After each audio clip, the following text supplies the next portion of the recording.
Hey everyone, it's Andy. For the past month or so, you've heard me talk about an upcoming series focusing on the university's presence in Ireland. Well, stick around after this episode for a preview of East and West, Notre Dame in Ireland. The first episode of this podcast series drops in March. As always, thanks for listening.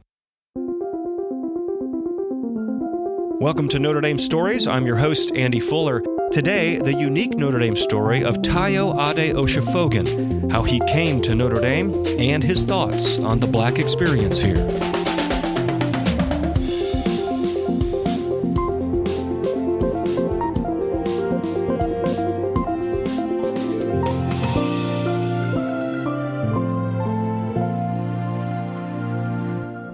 Tayo, thanks for joining us. Our show is called Notre Dame Stories, and you certainly have what I would say is maybe an uncommon Notre Dame story. And can you share a bit about how you came to the university?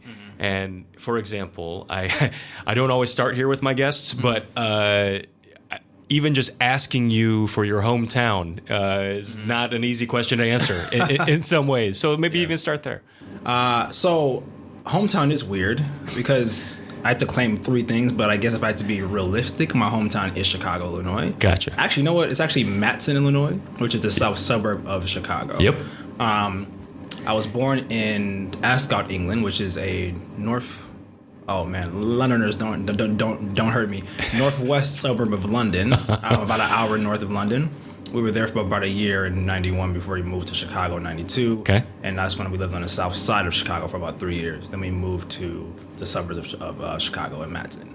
But my family, fully blood Nigerian to the core. Everything about me is Nigerian. So my family is Nigerian. I love my country, love my people, love my family. I guess that's the trifecta of hometown. But I guess I was raised in the south suburbs of Chicago. Gotcha. Okay. Tell us a bit about what brought you to Notre Dame. Loaded question a little bit, but so I started out. I think the story starts when I graduated from my undergrad at the University of Illinois at Urbana-Champaign, studying electrical engineering. I worked in a variety of industries, from software solution services to manufacturing. To my core experience was in power electrical design across Exelon subsidiaries or contractors. And major shout out to Ardmore Roderick, amazing firm in Chicago. And then I realized that I wasn't really satisfied with being an engineer. It felt like a really low class ceiling, and I wasn't really satisfied with that career path. And so at the time, I had a stint in entrepreneurship, where I owned and led a startup called Sincerely Richard, which was a Black-owned minority brand startup that helped Black-owned brands branch out and gain awareness for their brands to increase their revenue through digital marketing, brand services, fashion shows, and pop-up shops. In 2020, I left the startup, and that was when the pandemic happened, of course. And I was in a really peculiar mindset with God.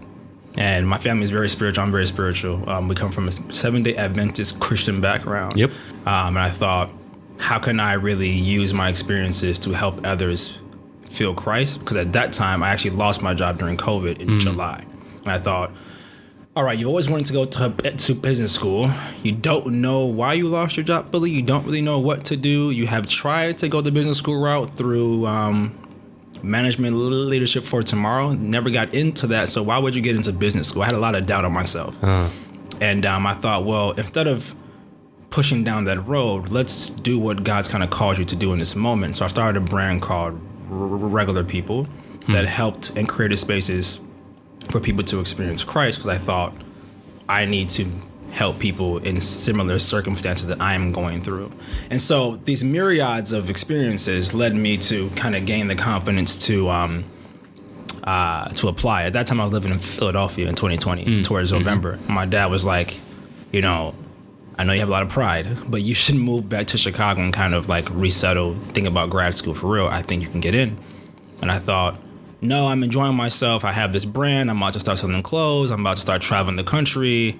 And doing things. And he was like, yeah, that's not really feasible.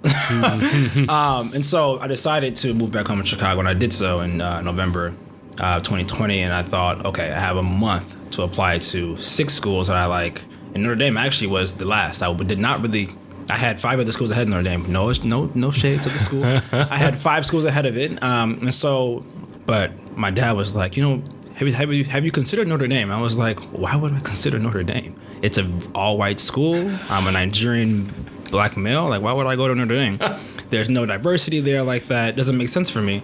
He was like, something's telling me to tell you to consider Notre Dame. I was like, fine. So I literally thought about it January 10th. I think it was due on the 12th. I did the application in 2 days. Called Daniel Ridzik. He was another tour degree from last year.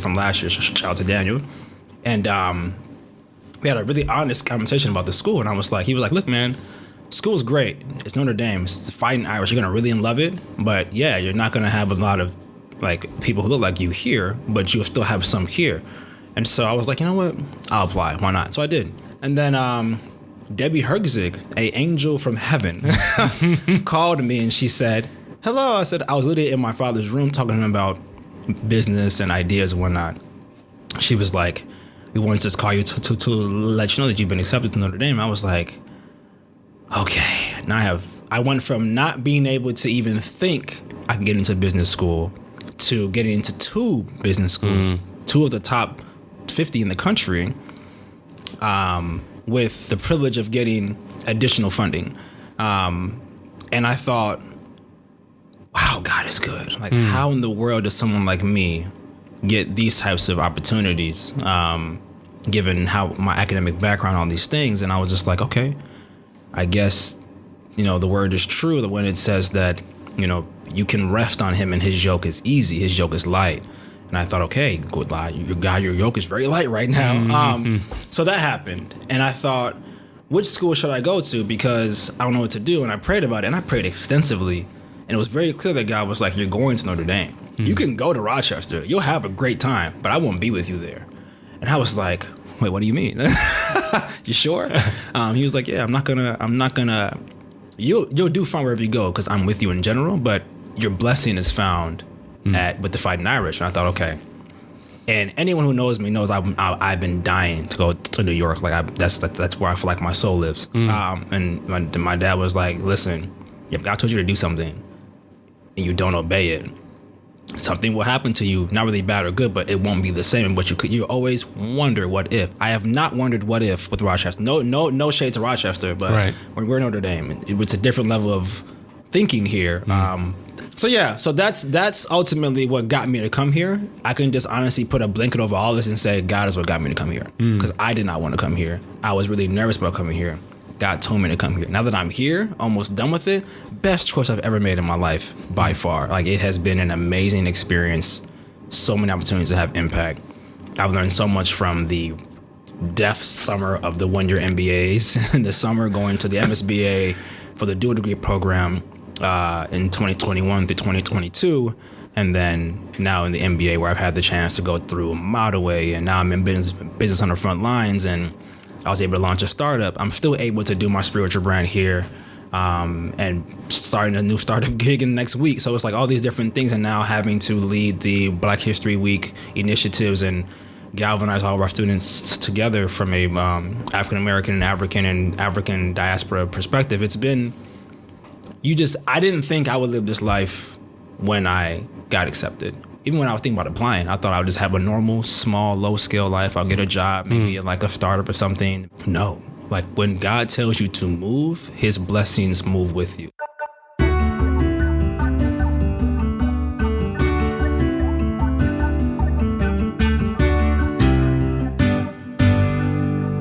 I want to come back to the topic of diversity in Black History Month in a second. But first, talk to me briefly about what you plan to do after graduation. You mentioned a startup. I understand it's in the field of crypto, which is one of those industries that has had some negative press of late. So tell me about that. Well, first of all, if you check the charts, Bitcoin is up 40% this year, more than the S&P. So there's that. Look alive, people, look alive. I'm not going to sell you. I'm not trying to sell crypto, but I'm going to make it known of the facts that are in the markets. I'm sure people are side-eyeing me so much right now. I think, so the startup is called Group Vest. Mm-hmm. And no, you cannot find it anywhere yet because I'm a perfectionist and I don't want to put out there until it's ready. Fair enough. But Group Vest is an educational platform or a tool to help investors make more ethical and safe decisions when it comes to investing in cryptocurrency and digital assets. We do so by giving our customers and clients verifiable education through a means of different levels to help them to achieve an understanding that helps them to make better decisions when investing. And that's kind of the short end of it. Right. So anyway, I don't want to long-winded, but essentially that's a startup. How do you mitigate risk by offering education to people who want to be educated in a way that is streamlined, safer, and ethical? That way people can make better decisions to guide their investment decisions in the digital asset space. And that's what I'm trying to do in my spare time. In your spare time, yeah. In my spare time. Yeah, and another portion of that time is dedicated to the Black Graduates in Management group on campus. Tell me about that. What is that group? What do you seek to do?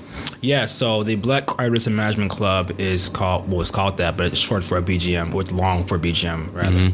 And I have to give a big shout out. Faith, I hope you are listening to this at some point in life, but Faith Achangwa, I hope I didn't butcher her last name as well.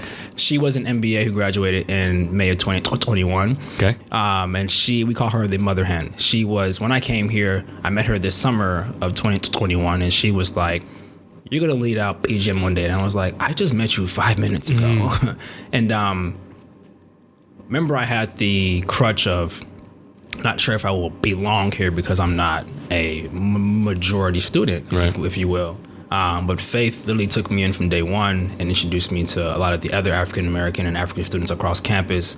And BGM is literally a family within itself. If you're a part of our club, no matter what your race or ethnicity is or interests are, you feel a sense of belonging. You feel a sense of love. You feel a sense of peace. There's a family aspect to our club that also gives you resources from education to networking to conferences to game nights to a spiritual foundation that all of us kind of have an agreement on, even without saying it. I mean, in our meetings this past week, there were some students who are still trying to find roles, and everyone was talking about how God got them through, and they prayed through things, and they fasted through things, and you don't hear that in many clubs because we have been able to create that atmosphere, and Faith was the one that started that family bond when we first got here in 2021. So a huge kudos to her. I will always sing her praises wherever I go.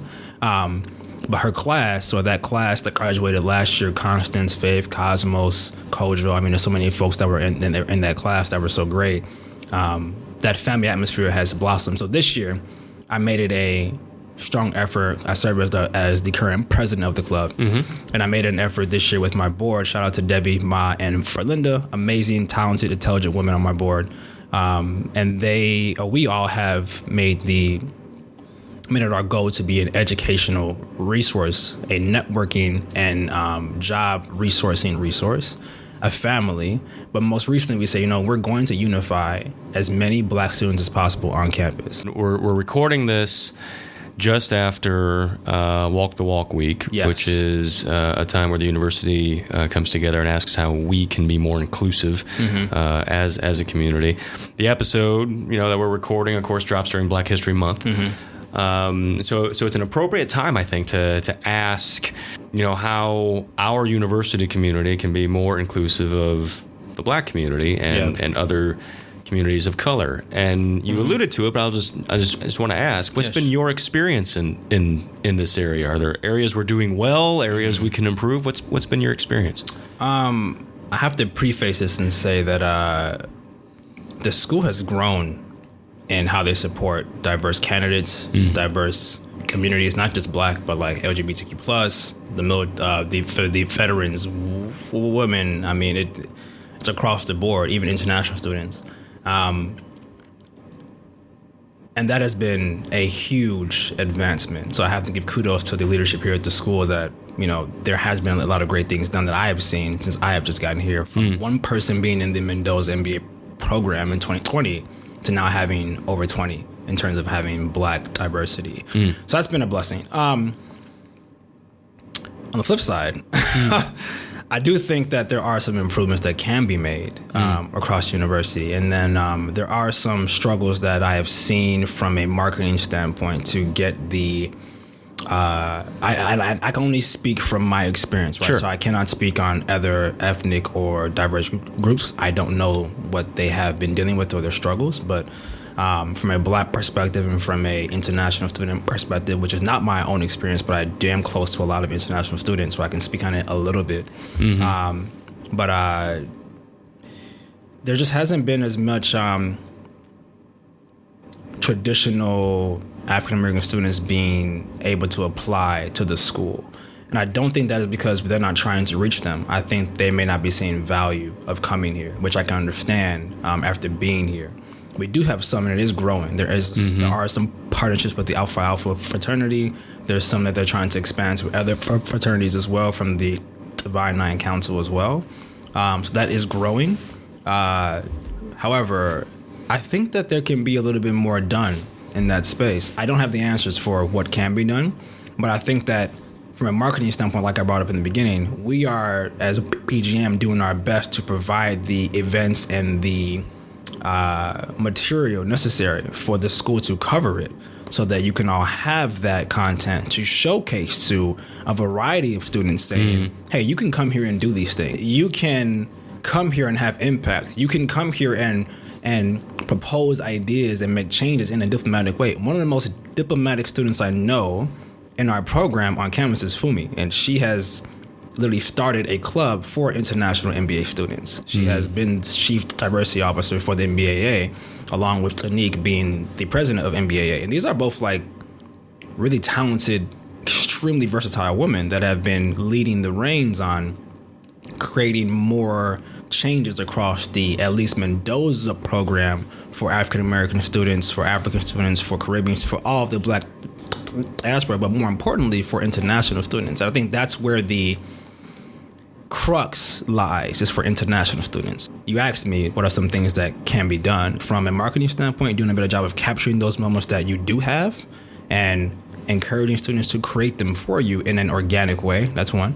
Two, helping international students really get jobs just as much as you help domestic students get jobs. They're just as important, because domestic students, I don't say will be okay no matter what happens, but kind of, right? We can kind of wing it. International students, it's much more difficult to wing it, way more difficult. And I have seen that firsthand from a variety of my peers. Now, you mentioned you were a student who, probably like many others, didn't at first see the value of coming to a place like Notre Dame. Yeah. So I'll ask this as kind of my last question. If the Tayo of now could go back to the Tayo of then, what would he say to him? Leap. Leap into experiences that you generally would not do, or people would not expect you to do. Because when you leap, one, it is a testament of the faith that is instilled in you and the power that God gives you to actually move into spaces and do things that only you can do as a son of God, as a creator, that the enemy does not have the power to do. But two, you have no idea who you're going to serve when you get to that place of leaping. You have no idea what meeting different ethnicities, different opinions, different beliefs of people will do to changing how you see yourself in such a positive way. One analogy I heard that I loved was if you have a heartbeat and you're on the EKG, high and low, if you're really high and really low, that means you have a lot of life in you. You're alive. When you stagnate in a straight line, you're dead. In life, especially as students, we want a straight path, a straight path that's normal. It's fine. Oh, I'll just skate through school, straight A's, good friends, good parties. Maybe I get a wife or a husband. I'll get a job making $200K a year, investment banker or consultant or whatever. Straight path, no problems. Technically, that means you're dead. It's a straight line. When you go through the ups and downs of life, when you get a job, your internship, then you can't get one post-grad, or someone breaks your heart, or it could be anything, or you get a B- in class because everybody else is so smart in the class, so the curve is against you. Whatever it looks like, you're alive. You're experiencing what God intended for you to experience to show you the lessons that is supposed to propel you into your next destination so that you can serve the common man, to love your neighbor as yourself. And that's one thing I've learned so much here is, before I got here, I would tell Tyler, like, hey, your neighbor is everybody that looks like you. You know, put them first. And in some senses, I still do, to be honest. However, I've learned here at this school in particular, it doesn't matter what people look like. Everybody is put first before yourself. And that is how you live a fully and committed life to Christ. I'm sorry I'm getting religious, but like this is how I think, right? Sure. You know, like that's how you live a fully committed life to Christ, because you are putting everybody else first. And when you do that, all that comes back to you. I can't even tell you, like, so Walk the Walk Week, right? Wonderfully done by the student government. Eliza, you are incredible. Camille, who else is a part of that? Can't remember names, but all of you who are part of that, incredible job. At the dinner, I'm looking around at all these amazing Black people. I'm just like, who would have thought there's so many of us here that are this great, right? And my second thought was, why isn't no one else here who doesn't look like us? How come this wasn't open to everyone? And I get it, you know, we want to have our own things, right? But I was just like, wow. I got the chance to be there, right? To be in the room. I was so honored to simply be in the room, all right? But, you know, it's leap is what I would tell myself. Leap into those experiences and trust that God will literally carry you through. Tao, your Notre Dame story is an inspirational one. Thanks for sharing it with us, and best of luck to you. Thank you so much. Thank you.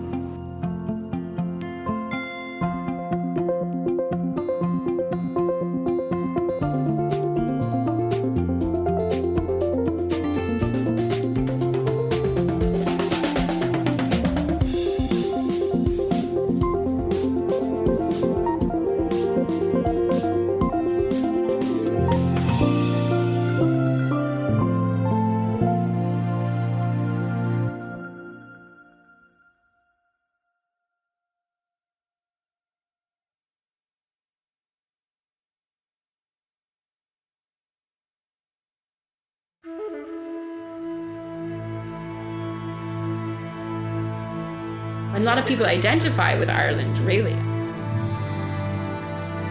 It's a place that captures the imagination and the heart. But I think all Notre Dame students, you know, they hear about the Ireland and Go Irish and the Fighting Irish and all that, so they always have a certain curiosity about Ireland. And for a university with Ireland in its DNA, a presence on the Emerald Isle is only natural.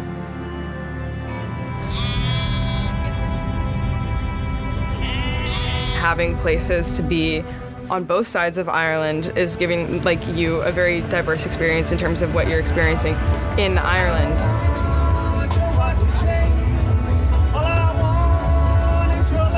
But when I got here, I immediately felt like this could be a place that I could call home. Our presence here really makes us a global university. This isn't a sort of cliché international experience, because after all, if you're going to say you're Irish, you'd better live up to it. So Notre Dame is famous in Ireland, not just for the college football, but also for the education element. We only do things that Irish people are interested in. We're not going to do touristy kind of things. You can do that in your own, lads, if you want to, but we're going to bring you to hurling matches that are hard to get a ticket for. We're going to bring you up the top of mountains in the middle of nowhere. No one was there but us, so it was so beautiful. We're trying to say, okay, want to understand Ireland? Here you go. It's said the students here learn through the soles of their feet, and we followed them, where the road rose up to meet them and for excursions off the beaten path. And we found that the university doesn't just have a presence in Ireland, it has a relationship with it. Join us as we discover what Notre Dame is doing in Ireland, what our students are learning, and what they're giving back. So entire landscapes here in Ireland have been cut, drained, degraded, that we want to try to rehabilitate. I think it's definitely has enhanced my sense of what it means to be American, because I'm also learning of what it means to be European. You know, it's an American institution, Notre Dame, but it does have this Irish angle to it. You know, there's a lot of energy and a lot of dynamism. It's not just about getting the credits done or getting to go abroad and see cool things. It's kind of, there's like a deeper thing about, you learn in the classroom and then you experience it at the same time. Wow, this is maybe what living in the moment looks like. Coming in March, East and West, Notre Dame in Ireland.